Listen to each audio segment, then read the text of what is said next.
Salut les dièmes! Donc, si tu as bien compris les leçons 6.2, 6.3, la leçon 6.4 ne devrait pas être trop complexe.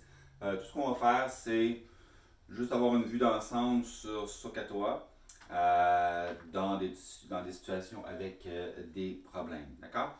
Donc, imprime la feuille si tu sens que tu en as besoin. Je pense que ça va t'éviter d'écrire tous les problèmes. D'accord? Donc, on est vraiment dans la résolution de triangles dans des problèmes.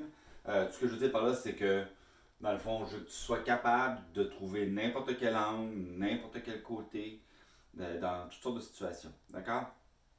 Dans la leçon 6.5, on va aborder des problèmes un peu plus complexes. On va avoir deux triangles rectangles dans des situations un peu plus difficiles. OK?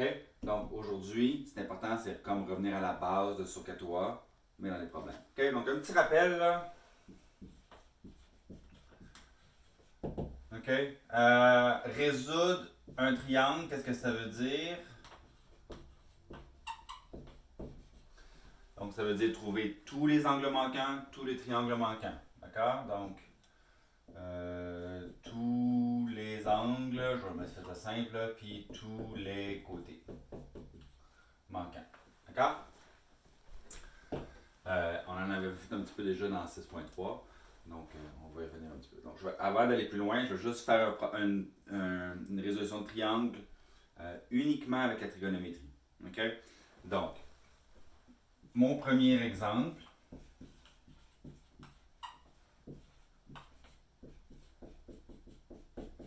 qui est sur la feuille, là, donc résout le triangle DEF.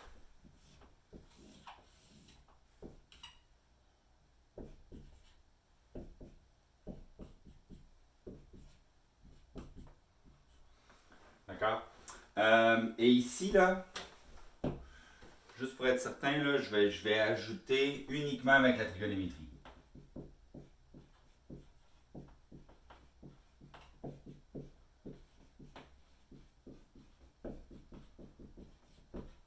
Donc, uniquement avec la trigo. Ça veut dire que tu ne peux pas utiliser Pythagore.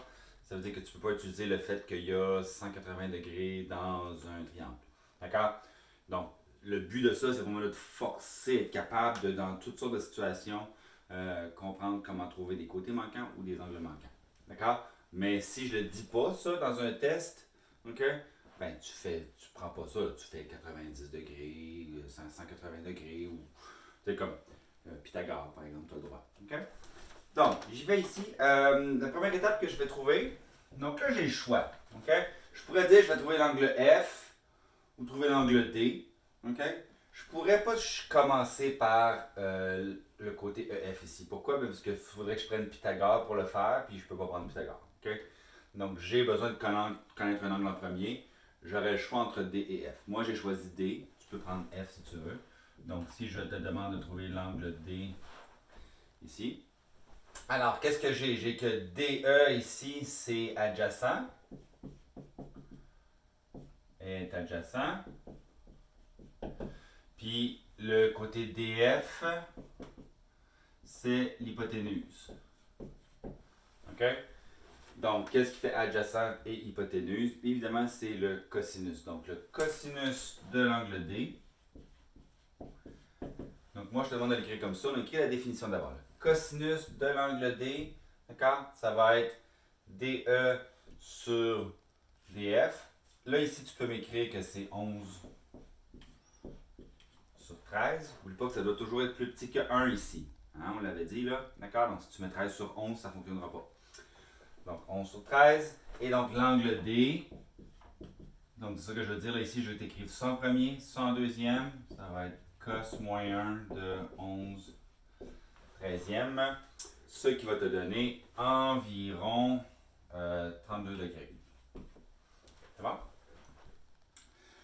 Maintenant, je pourrais trouver l'angle F normalement en faisant simplement 90 moins ça. D'accord? Mais ici, j'ai dit uniquement avec le trigo. Donc, je vais faire la deuxième étape, l'angle F. Donc, par rapport à l'angle F maintenant, qu'est-ce que je sais? Je sais que DE, c'est opposé à l'angle F. Opposé à l'angle F. Puis DF, c'est toujours l'hypoténuse. OK? Donc, tout simplement, ici, j'ai que l'angle, excusez-moi, le sinus de F va être 11 sur 13. D'accord? Et que maintenant l'angle F va être égal à sin moins 1 de 11 sur 13. Ben, il faut que ça te donne 58 degrés.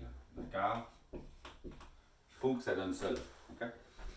Maintenant, si je cherche le côté EF sans utiliser Pythagore, donc EF, je vais faire la troisième étape ici. Donc, qu'est-ce que je peux faire? Donc, si je prends l'angle D, que j'ai trouvé ici, le côté EF est le côté opposé, d'accord? Puis je pourrais prendre ça qui serait le côté adjacent, ou je pourrais prendre celui-là qui est le côté, j'allais dire l'hypoténuse. Donc j'ai le choix ici, d'accord? Donc je pourrais dire sin de D, ok, est égal à EF sur DE. Excusez-moi, EF sur FDF. EF que je cherche sur DF qui est l'hypoténuse. OK? Donc, opposé sur hypoténuse, c'est bien ça. Je mets les valeurs que je connais. Donc, j'ai sin de 32 degrés va être égal à EF que je cherche sur DF qui est 13. Je vais multiplier par 13 de chaque côté. Évidemment, je me retrouve avec EF, je vais le faire ici, là. EF est égal à 13 fois sin de 32 degrés. Et moi, j'ai obtenu environ 6,9 mètres. Donc, j'ai résolu mon triangle. J'ai trouvé ça, j'ai trouvé ça et j'ai trouvé ça. C'est bon? Donc, c'est un petit rappel ici là, de ce qu'on peut faire. OK.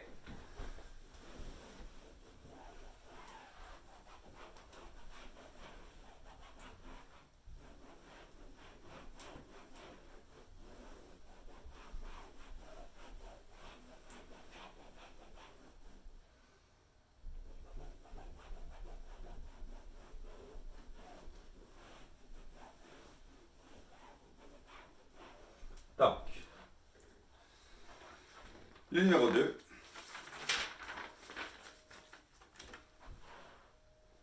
On dit un phare se trouve au sommet d'une falaise. Le haut du phare est situé à 33 mètres au-dessus du niveau de la mer. Donc, ça veut dire que la falaise donne sur la mer. Okay? L'angle de dépression vers un bateau est de 24 degrés. À quelle distance du bas de la falaise se trouve-t-il au mètre près? Donc là, où se trouve le bateau? Si je ne te donne pas de dessin, pas évident, mais il faut que tu commences, là, OK? Parce qu'il va y avoir des problèmes où tu vas avoir le dessin, il va y avoir des problèmes où tu n'auras pas le dessin, OK?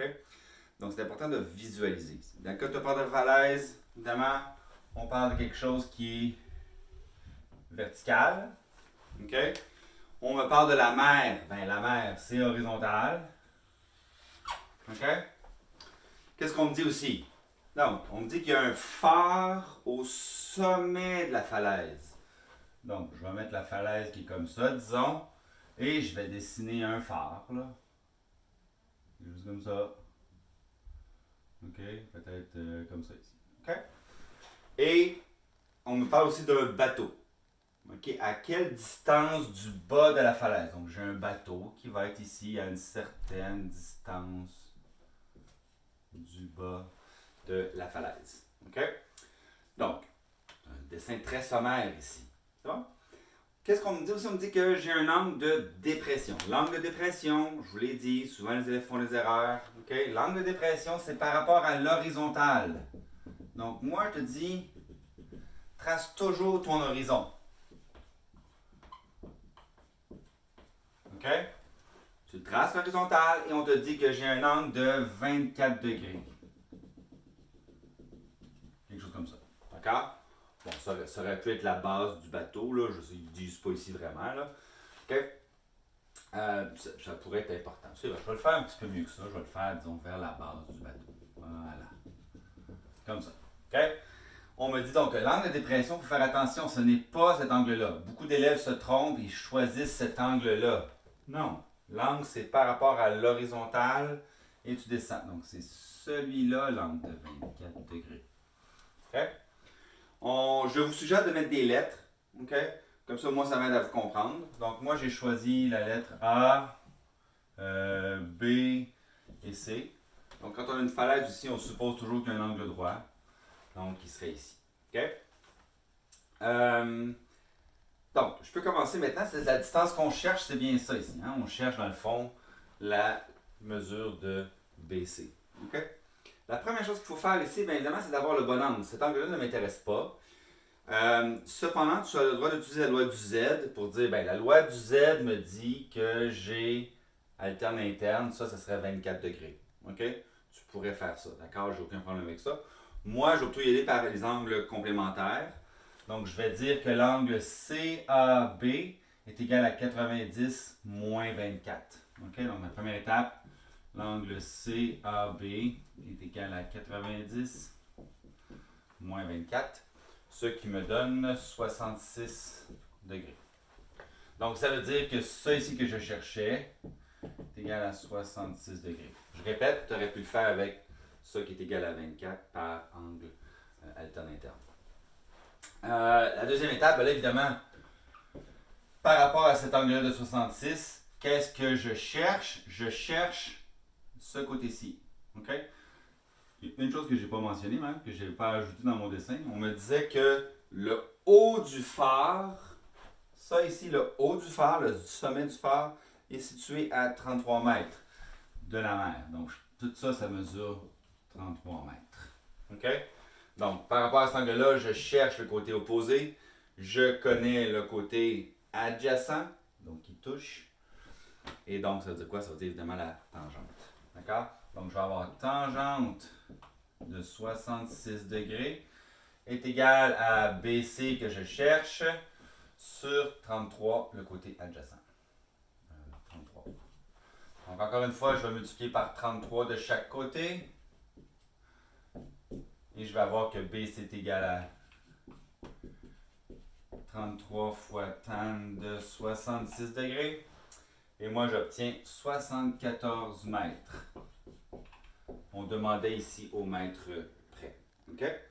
Donc, je vais me tracer ici le bateau. OK?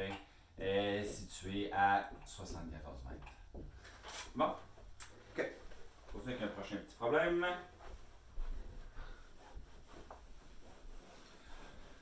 Souvent, c'est le vocabulaire, des fois, dans ces problèmes-là. Hein? Les élèves ont un petit peu de difficulté à faire le dessin.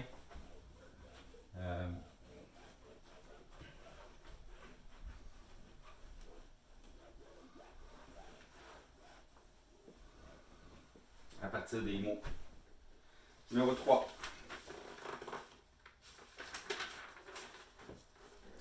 Donc, on me dit Yazid utilise un clinomètre. Je vais te montrer un petit peu tout à l'heure comment ça fonctionne un clinomètre. On peut utiliser notre téléphone cellulaire pour faire ça. Pour mesurer la hauteur d'un arbre. Donc un clinomètre, ça mesure un angle d'inclinaison ou un angle d'élévation. Donc il place l'appareil devant ses yeux et mesure un angle d'élévation de 27 degrés. Si Yazid est situé à 12 mètres de l'arbre, et que ses yeux sont situés à 1,6 mètre du sol, quelle est la hauteur de l'arbre au dixième de mètre près? OK, encore une fois, il faut se faire un dessin, d'accord? Donc, souvent dans les problèmes de ce genre-là, quand je ne mets pas le dessin, ma première étape, c'est toujours de te demander, fais-moi le dessin. OK, donc toi, fais le dessin.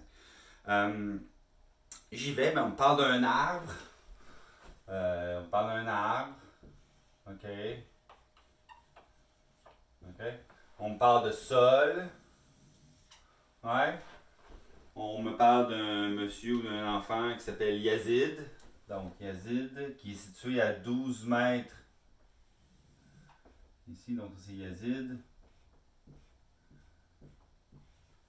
OK. Qui est donc situé à 12 mètres de la base de l'arbre. On suppose que l'arbre est vertical, évidemment. Et on me parle d'un angle d'élévation. Donc, je répète, dès que tu parles d'angle d'élévation ou d'angle d'inclinaison, je te dis, fais toujours la ligne d'horizon. Donc, comme il place son clinomètre devant ses yeux, donc c'est un appareil que tu places devant tes yeux, donc c'est ici. Donc, l'angle d'élévation est toujours par rapport à l'horizon. Donc, ça, c'est l'horizon. Ça, c'est s'il regardait à 0 degré. Il lève son clinomètre et il mesure un angle de, on me dit, 27 degrés. Hein? Et on me dit aussi que les yeux de Yazid sont à 1,6 m du sol. Donc, c'est pas tout à fait de sa grandeur, là. C'est 1,6 m ici du sol. Okay? On me demande de trouver la hauteur de l'arbre.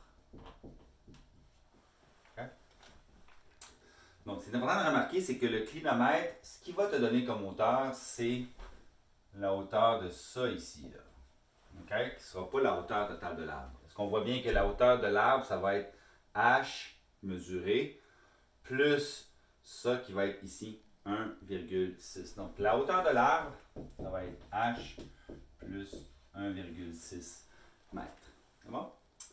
Donc, l'autre chose, donc j'ai mon 12 mètres ici. Comment je fais pour trouver petit h? Ben, on me dit que par rapport à l'angle de 27 degrés, c'est opposé suradjacent. Donc, je vais avoir tan de 27 degrés est égal à petit h sur 12. OK? Je vais multiplier par 12 de chaque côté.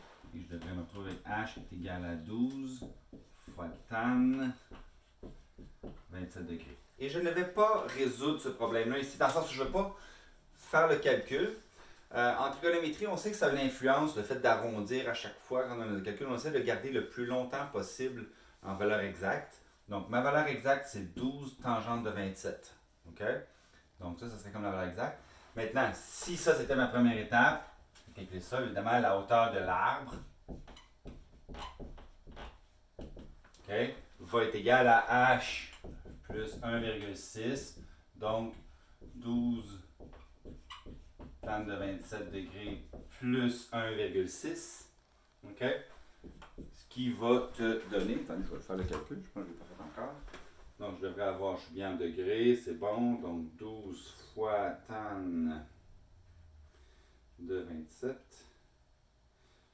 plus 1,6. 7,7 mètres. Donc, c'est bon, c'est un arrondi ici. OK? Donc, la hauteur de l'arbre est de 7,7 mètres. C'est bon? Allez, on se pratique.